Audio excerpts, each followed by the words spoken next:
हमारे लिए आभूषणों का मतलब है आभूषण सदा के लिए। मुरझाए चेहरे भी खिल जाते हैं जब आप खजनी वाले गौरी शंकर प्रसाद सर्राफ एंड संतोष कुमार ज्वेलर्स के यहाँ आते हैं, जो हैं सोने एवं चांदी के होलसेल एवं फुटकर विक्रेता, गोपी गली, घंटाघर, गोरखपुर। कॉन्टैक्ट 9956562120।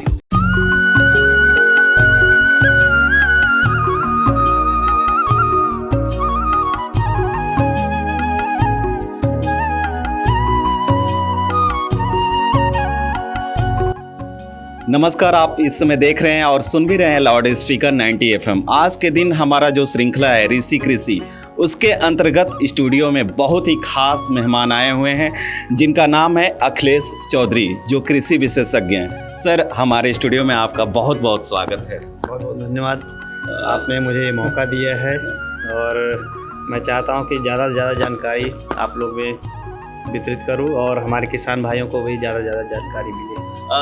सबसे पहले तो सर, हमारे स्टूडियो में आप आएँ और इसके लिए आपको बहुत बहुत धन्यवाद। और ये बताएं कैसा लग रहा है यहाँ पे आने के बाद आपको? जी, अब माहौल तो काफ़ी अच्छा है और माहौल आज का ये भी है कि आज का जो परिवेश है वो कृषि को छोड़ता हुआ जा रहा है। जो आज के जो हमारे युवा साथी हैं वो कृषि से विमुख होते जा रहे हैं और मैं इस पे चाहता हूँ कि कृषि को ज़्यादा से ज़्यादा लोग अपनाएं आने वाले भविष्य में, ताकि लोग भुखमरी का शिकार न हो। सही कह रहे हैं। जब हम भी छोटे थे सर, तो उस समय कृषि का बहुत क्रेज़ था। जैसे हम भी अपने खेतों में कुदाल लेकर जाया करते थे और खरपतवार निकाला करते थे। लेकिन आज के समय जो इस समय की जनरेशन, हमें नहीं लगता है कोई खेत में जा रहा है या उस लेवल से अभी खेती लोग कर रहे हैं। इसका क्या कारण हो सकता है? देखिए, इसका एक कारण तो ये है कि लेस टाइम है उनके पास, कमी है समय का, और साथ ही साथ भाग दौड़ की ज़िंदगी हो गई है। लोगों के पास टाइम नहीं है कि वो कृषि की तरफ रुझान उनका हो सके, झुकाव हो सके। हाँ, लेकिन कुछ उदाहरण हैं मेरे पास जो कि आपको लगेगा कि नहीं ये एक अवधारणा ही है बस कि लोग खेती छोड़ रहे हैं। कुछ युवा हैं हमारे जो कृषि की तरफ अग्रसित हो रहे हैं, और कृषि ये भी नहीं कि कोई साधारण कृषि, जैविक कृषि की तरफ अग्रसर हो रहे हैं। और मेरा मानना ये है कि उनको देख करके हमारे और भी युवा साथी जो कृषि से संबंधित, जो हमारे सहपाठी हैं, जो युवा हैं, जो और हमारे वैज्ञानिक लोग हैं, उनके भी बच्चे इसके देख करके प्रोत्साहित होंगे। अच्छा सर, सबसे पहले तो अभी हमें आप ये जानकारी दीजिए कि आज के समय में अपने सरकार के द्वारा कौन कौन सी योजनाएं चल रही हैं किसान के लिए, किसान के हित में। ये बहुत ही अच्छा आपने प्रश्न पूछा है। देखिए, हमारे जो यशस्वी प्रधानमंत्री श्री नरेंद्र मोदी जी हैं, उनका बहुत ही महत्वाकांक्षी परियोजना अभी प्रेजेंट में चल रहा है, जो फार्मर प्रोड्यूसर ऑर्गेनाइजेशन करके एपीओ का गठन करना है, जो पूरे भारत में 10,000 का लक्ष्य रखा गया है केंद्र सरकार के द्वारा। और इसके साथ ही साथ प्राकृतिक खेती पर भी केंद्र सरकार काफ़ी जोर दे रही है, क्योंकि इसकी मांग आने वाले समय में बहुत ही ज़्यादा है। और आप देख रहे हैं कि आने वाला पीढ़ी और हमारा पर्यावरण काफ़ी दूषित हो चुका है। पीढ़ी बीमारियों का शिकार हो रही है, जिसको देखते हुए केंद्र सरकार इस पर काफ़ी जोर दे रही है। और साथ ही साथ अपने राज्य की जो सरकारें हैं वो भी इस पर काफ़ी ध्यान दे रही हैं। अब वर्तमान समय में देखा जाए सर कि जैविक अच्छे शोरूम भी खुल रहे हैं और इसका काफ़ी अब क्रेज़ भी आ रहा है। तो थोड़ा सा इसके बारे में बताया कि जैविक खेती होती क्या है और कैसे अगर आज का कोई युवा है तो इसमें अपना कैरियर बना सके, इसका कोई रोड मैप हो तो आप बताएं सर। जी, देखिए, जैविक खेती क्या है, इसको कैसे करना है, इस पे सरकार की गाइडलाइन जारी हो चुकी है। ये सन 2000 से ही इसको सरकार ने लागू किया हुआ है। और देखिए, आपको मेरे ख्याल से पता होगा कि अपने देश का सबसे पहला राज्य जो है सिक्किम राज्य है, जो 100% ऑर्गेनिक है। और बहुत ही गर्व महसूस होता है अपने आप को कि हमारा कोई एक राज्य तो 100% ऑर्गेनिक है। उसको सन 2016 में, जनवरी 2016 में प्रधानमंत्री श्रीमान नरेंद्र मोदी द्वारा डिक्लेयर किया गया। और उसको देखते हुए तमाम राज्य हैं, जैसे अभी जो पहाड़ी राज्य की हम विशेष रूप से बात करते हैं, जो नॉर्थ ईस्ट के राज्य हैं, त्रिपुरा हो गया, मणिपुर हो गया और मेघालय हो गए, ऐसे राज्यों में भी जो ये जैविक कृषि है इस पर काफ़ी सरकार ने जोर दिया हुआ है। और अपने उत्तराखंड जो पड़ोसी राज्य है हमारा उत्तर प्रदेश का, वहाँ पर भी अब अमूमन जो है जैविक खेती पर ही लोगों का रुझान जा रहा है, जैविक खेती पर ही वहाँ की सरकार जोर दे रही है और लोग कर रहे हैं। और इसमें देखा जाए तो युवा, जो हम जैसे युवा हैं, वो भी इसमें जुड़े हुए हैं। कुछ तो अपने जॉब के तौर पे इसको बढ़ावा दे रहे हैं, कुछ लोग हैं कि जो उनका परंपरागत जो खेती योग्य भूमि है उसको वो एक तरीके से व्यवसाय के रूप में जोड़ना चाहते हैं, जिससे कि खेती भी करें और लाभ भी हो, आर्थिक रूप से उनकी मजबूत भी हो। इसको देखते हुए काफ़ी युवा हमारे ऐसे हैं जो जुड़े हुए हैं। विशेष रूप से पहाड़ों की मैं बात कर रहा हूँ, उत्तराखंड हो गया, हिमाचल प्रदेश हो गया, लेह लद्दाख हो गया, जम्मू कश्मीर का जो क्षेत्र हुआ है उसमें भी जैविक खेती पे काफ़ी जोर दिया जा रहा है। जैविक का जो शब्द है, ऑर्गेनिक इसको इंग्लिश में बोलते हैं, काफ़ी लोग सुनते हैं ये जैविक क्या है, ऑर्गेनिक क्या है, थोड़ा सा इसके बारे में लोगों को भी बताइए, जो हमारे श्रोता हैं और व्यूअर हैं वो भी जाने इसमें।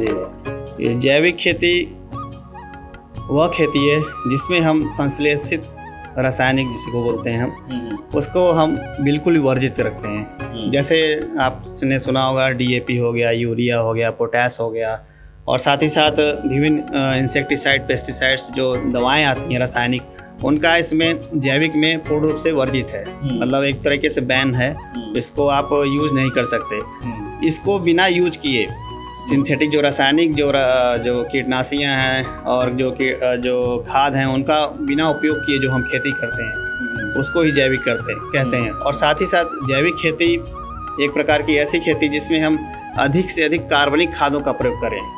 कार्बनिक खादों का प्रयोग करें, जैसे कि जो हमारे गौवंश हैं, गौवंश के जो अपशिष्ट पदार्थ होते हैं उनको हम सड़ा गला करके अपने आसपास के खेत के पेड़ पौधों को जो पत्तियां उनको इकट्ठा करके हम फसल अवशेष को इकट्ठा करके हम उसका खाद बना करके जैविक खेती कर सकते हैं। और ये काफ़ी लाभप्रद खेती है, जिससे लाभप्रद होने के साथ साथ ये जो है हमारी मिट्टी की जो उर्वरा शक्ति है, आज आप देख रहे हैं कि मिट्टी की उर्वरा शक्ति काफ़ी क्षीण होती जा रही है, मिट्टी काफ़ी सख्त होती जा रही है।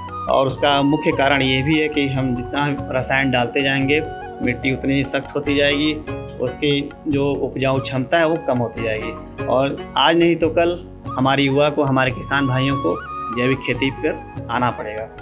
तो आज के समय में जो ये कीटनाशक दवाएं छिड़की जा रही हैं या उसको उपज में लाने के लिए यूरिया, डाई, पोटाश जो डाला जा रहा है, और आप कह रहे हैं ऑर्गेनिक खेती की बात कर रहे हैं, तो इससे और इस पे कैसे स्विच होना पॉसिबल है क्या आज के समय में? जी, एकाएक तो देखिए किसान भाइयों, एकाएक तो हम स्विच नहीं कर सकते, क्योंकि हमें प्रोडक्शन भी लेना है, हमें अपना पालन पोषण भी करना है।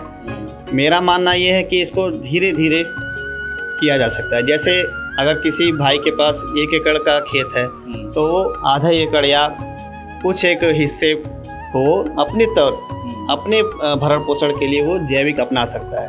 और साथ ही साथ जब उसका वो लाभ वो देखेगा तो अपने आप धीरे धीरे अपने क्षेत्र को बढ़ाते जाए, जिससे कि अपना तो पेट भरे ही औरों का भी जो मार्केट में वो ले जा रहा है अपना प्रोड्यूस, जो भी है सब्जी है, फल है, अनाज है, वो जब मार्केट में जाए तो जैविक के रूप में जाए। लेकिन इसके पीछे एक और है उद्देश्य, जैविक तभी वो माना जाएगा, जो कंज्यूमर होगा तभी वो लेगा जब वो प्रमाणित होगा। तो प्रमाणीकरण पे भी हम आगे चर्चा करेंगे। फिलहाल हम जैविक खेती कैसे करें किसान, उस पे हम सर अभी जैविक खेती की बात हम लोग कर रहे हैं, तो इसका भविष्य क्या है? आने वाले टाइम में अगर कोई युवा है या जो भी देख रहे हैं हमारे साथी, अगर इसमें ही अपना पूरा जीवन लगाना चाहे तो?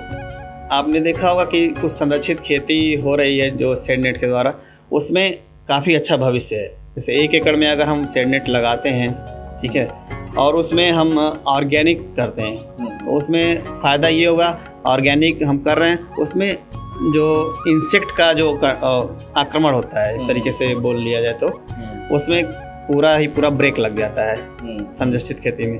और संरक्षित खेती के द्वारा उत्पादन भी कहीं ज़्यादा होता है, और उसके द्वारा लाखों रुपए जो है सालाना वार्षिक आय किसान करते हैं और कर भी रहे हैं, जैसे युवा भी प्रेरित होकर के कर सकते हैं। और ऐसा नहीं है कोई घाटे का सौदा होगा, घाटे का सौदा बिल्कुल नहीं होगा, बस यही है कि तन और मन दोनों से करना होगा। अच्छा सर, अगर ये तो थोड़ा सा अलग है क्वेश्चन, जैसे बहुत ऐसे युवा हैं उनको कृषि करने का तो मन है, बट उनके पास खेत जो है मौजूद नहीं है। तो ऐसे युवा क्या कर सकते हैं? देखिए, ऐसे युवा जिसके पास खेत के संसाधन नहीं, खेत नहीं है, वो युवा या तो लीज पे ले सकते हैं खेत, या तो शुरुआती दौर में अपने घर के टेरेस पे, छत पे जो है वो थोड़ी सी मात्रा में वो जैविक खेती करके देख सकते हैं, एक प्रायोगिक तौर पे। तब वो कहीं जा कर के लीज पे उपलब्ध हैं, किसान देता है लीज पे खेत कर लेकर के। कॉन्ट्रैक्ट खेती भी होती है हमारे वहाँ, प्रचलन में है कॉन्ट्रैक्ट खेती, उसको भी वो करके कॉन्ट्रैक्ट साइन करके एग्रीमेंट करके किसान से वो खेती कर सकता है। क्या बात है, आशा करते हैं आपको बहुत अच्छी जानकारियाँ लग रही होंगी। सर, जैविक खेती में अपनाए जाने वाले जो तकनीकियाँ हैं, इसके बारे में भी थोड़ा बताएं ताकि हमारे श्रोता जान सकें। देखिए, जैविक खेती में जो तकनीकी है, एक तो तकनीकी दो तरह का है इसमें। एक तो प्रक्षेत्र पर ही है, जिसको हम इंग्लिश में बोल सकते हैं ऑन फार्म इनपुट मैनेजमेंट, और एक है प्रक्षेत्र के बाहर से। प्रक्षेत्र के बाहर से मतलब ऑफ फार्म इनपुट मैनेजमेंट। अब जैसे खेती तो हम कर रहे हैं, जैविक खेती, उस पर भी हम जैविक खेती कर रहे हैं। तो जैविक खेती में क्या होता है कि हमें संसाधनों पर निर्भर होना पड़ता है, प्राकृतिक संसाधनों पर। अब इसमें तो ये नहीं है कि हमें रसायन ला करके डालना है, रसायन बिल्कुल वर्जित है। तो इसके लिए जो इनपुट का हमें जो है मैनेजमेंट अच्छे तरीके से, समुचित तरीके से अपने खेत पर ही किसान भाइयों को करना होगा, जिसमें कि आपने सुना होगा वर्मी कंपोस्ट, केचुए की खाद, ठीक है। एक तो हमारा पारंपरिक खाद है जिसे FYM बोलते हैं, फार्म यार्ड मैन्योर बोलते हैं। आपका नैडेप कंपोस्ट हो गया, जालीदार ईंटों की संरचना बनती है, उसमें जो फसल अवशेष होते हैं उनको इकट्ठा करके उसको सड़ा गला करके बनाया जाता है खाद, ठीक है। ये 3 तरह की बेसिक खादें हो गई जो हमें पशु और फसल अवशेषों से मिलती हैं। और साथ ही साथ इसके हम जो है काऊ पैट पीट हम बनवाते हैं किसानों को। ज़मीन में ही छोटा सा जगह लगता है, उस ज़मीन के अंदर ही खुदाई करके उसमें गोबर का खाद और गौमूत्र वगैरह का प्रयोग करके हम बनवाते हैं। काफ़ी अच्छा खाद होता है, उससे भी खेती की जा सकती है। DAP यूरिया का एक सब्स्टिट्यूट है वो, ठीक है। और इसके साथ साथ हम जीवामृत, घन जीवामृत और मटका खाद जैसी तकनीक का प्रयोग कर सकते हैं, जो अपने प्रक्षेत्र पर ही किसान बना सकता है आसानी से। उसको कहीं भी खरीदने की जाने की आवश्यकता नहीं है, सारा प्रकृति ने दे रखा है। उस प्राकृतिक चीज़ों को पहचानने की ज़रूरत है। अब एक मैं आपको की फैक्टर बताता हूँ कैसे पहचाना जाता है प्राकृतिक चीज़ों को। देखिए, आप कभी ध्यान दिए होंगे अपने क्षेत्र के आसपास, आप पशु को देखते होंगे, जैसे गाय हो गई हमारी, बकरियाँ हो गई, भैंस हो गए, ये कुछ वनस्पतिक पदार्थों को खाते नहीं हैं। तो ऐसे वनस्पतिक जो पेड़ पौधे हैं, इनको हमें आइडेंटिफाई करने की जरूरत है, पहचानने की जरूरत है हमारे किसान भाइयों को। जैसे आपने देखा होगा, उदाहरण तौर पे मैं बता रहा हूँ, जैसे आपने देखा होगा मदार का पौधा, आपने देखा होगा धतूरे का पौधा, आपने देखा होगा कनेर का पौधा। तो ऐसे पौधों को, नीम का पौधा हो गया, ऐसे पौधों को हमारे पशु खाते नहीं, और ये हरे भरे भी रहते हैं, इनके ऊपर कोई कीड़े का प्रकोप भी नहीं होता। तो ऐसे पौधों को आइडेंटिफाई करने की ज़रूरत है, और इन्हीं से ही हमें खाद और दवाइयाँ बना करके अपने खेतों में प्रयोग करने की ज़रूरत है। और मेरा तजुर्बा ये कहता है, मेरा 13 साल का अनुभव है इस क्षेत्र में, और मेरा तजुर्बा यही कहता है कि अगर हम इसको लगन से कर रहे हैं, इन सब जो प्राकृतिक चीज़ों को इकट्ठा करके हम दवाइयाँ बना रहे हैं, खाद बना रहे हैं, इसको हम समय समय पर खेत पे अप्लाई करते हैं, डालते हैं, तो निश्चित तौर पे ही जैविक खेती को सफल बनाया जा सकता है। ये भी हम आपसे पूछेंगे, आजकल अगर देखा जाए खेती के ज़मीन पे ही बस्तियाँ बसती जा रही है, तो हमें लगता है आने वाले टाइम में कहाँ से उत्पादन होगा, और इतनी आबादी भी बढ़ रही है इतनी तेज़ी से, इस पे आप कुछ थोड़ा सा बताएं। जी, देखिए, हमें शुरू से ही पढ़ाया गया है कि भारत एक कृषि प्रधान देश है। सोने की चिड़िया भी बताया गया है, तो सोने की चिड़िया अनाजों से ही है। और हमारी जो रीढ़ की हड्डी एक तरीके से बोलिए, इकोनॉमी बोलिए, कि भारत की जो इकोनॉमी है वो कृषि पर ही आधारित है। और जो हमारा जो अभी औद्योगिक जो क्रांति आई है हमारे देश के अंदर पिछले 10 सालों के अंदर, तो मुझे लगता है कि जो खेत संकुचित होते जा रहे हैं, जिस पे बड़े बड़े मॉल्स बन रहे हैं, बड़े बड़े घर बन रहे हैं। तो ये चिंता का विषय है, ज़रूर विषय है। लेकिन हमारे कृषि वैज्ञानिक भी इस पे लगे हुए हैं, लगातार दिन रात लगे हुए हैं, नए नए बीजों का आविष्कार कर रहे हैं जो कम क्षेत्रफल में ज़्यादा उपज दे, कम समय की अवधि ले, कम अवधि ले। आप देख रहे हैं कि आजकल जलवायु परिवर्तन भी एक बहुत बड़ा कारण है जो हमारे मानव जीवन पे काफ़ी प्रभाव डाल रहा है। तो इसको भी देखते हुए हमारे कृषि वैज्ञानिक लगे हुए हैं, सरकारें भी लगी हुई हैं कि कैसे उत्पादन को बढ़ाया जाए, और उत्पादन के साथ साथ, बढ़ाने के साथ साथ वो कैसे एक सस्टेनेबिलिटी की ओर जाए। जो अनसस्टेनेबल एग्रीकल्चर हो गया है उसको कैसे सस्टेनेबल किया जाए, उसके लिए सरकार जो है जैविक खेती को विभिन्न योजनाओं के तहत अलग अलग राज्यों में वो प्रसारित कर रही है।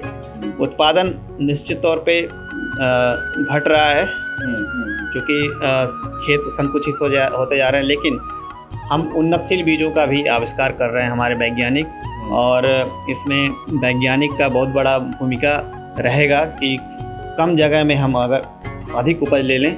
और मेरे ख्याल से इस पर काफ़ी प्रगति हो रही है। हमारे IARI जो पूसा के जो वैज्ञानिक हैं वो इस पे लगे हुए हैं, और निश्चित तौर पे हम जो प्लेन्स के, जो भारत के जो प्लेन्स के क्षेत्रफल हैं, एरिया हैं, उसमें तो निर्माण कार्य हो रहा है। कोई शंका नहीं है इसमें कि ज़मीनें कम होती जा रही हैं, लेकिन जो पहाड़ी इलाके हैं, उत्तराखंड हो गया, नॉर्थ ईस्ट का जो बेल्ट हो गया, वहाँ पर संभावनाएं हैं अभी।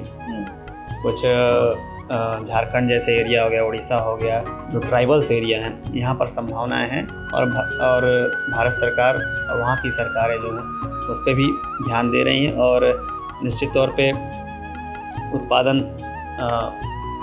जनसंख्या का घनत्व जो जिस हिसाब से बढ़ रहा है उसको देखते हुए उत्पादन में भी एक तरफ से माना जाए कि जो वैज्ञानिक है, कृषि वैज्ञानिक उस पर ध्यान दे रहे हैं।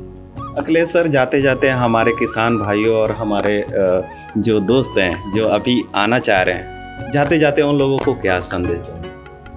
जी, मेरा एक यही संदेश है हमारे किसान भाइयों को, हमारे युवा पीढ़ी को, ख़ास तौर पे जो कृषि से विमुख होते जा रही है, कि कृषि पर ध्यान दें। देखिए, पैसा तो हम कमा लेंगे, लेकिन पैसे से पेट नहीं भरा जा सकता। सही बात। पेट भरने के लिए हमें अनाज, फल फूल की ही आवश्यकता होगी, और इस पे भी हमें जो है जैविक की तरफ ज़्यादा अग्रसर होना पड़ेगा, क्योंकि आजकल तमाम लाइलाज बीमारियां हो रही हैं जो मानव जीवन के खतरे की घंटी साबित होंगी। और साथ ही साथ हमारा जो इकोसिस्टम है, पर्यावरण है, वो काफ़ी प्रभावित हो रहा है। और मेरा यही उम्मीद है, गुजारिश है हमारे किसान भाइयों से कि खेती करें, और उन्नतशील खेती करें, और जैविक खेती करें। उसका तकनीकी जो भी है, जो भी उसके लिए असिस्टेंस चाहिए सरकार से, वो सरकार दे रही है विभिन्न योजनाओं के तहत। आप डिपार्टमेंट्स में जाइए, कृषि अधिकारी से मिलिए, वहाँ पर आपको सारी सूचनाएं उपलब्ध कराई जाएंगी। आज हमारे ऋषि कृषि के श्रृंखला में विशेष अतिथि थे अखिलेश कुमार चौधरी जी, जो कृषि विशेषज्ञ हैं। आशा करते हैं कि ये जानकारी आपको बहुत ही अच्छी लगी होगी। आप ज़्यादा से ज़्यादा शेयर करिए और ज़्यादा से ज़्यादा लोगों तक ये वीडियो को पहुंचाएं, ताकि हर लोग इससे लाभ ले सकें। सर, हमारे स्टूडियो में आए, इसके लिए बहुत बहुत धन्यवाद। धन्यवाद आपका। मिलते हैं किसी अगले श्रृंखला में, तब तक के लिए नमस्कार।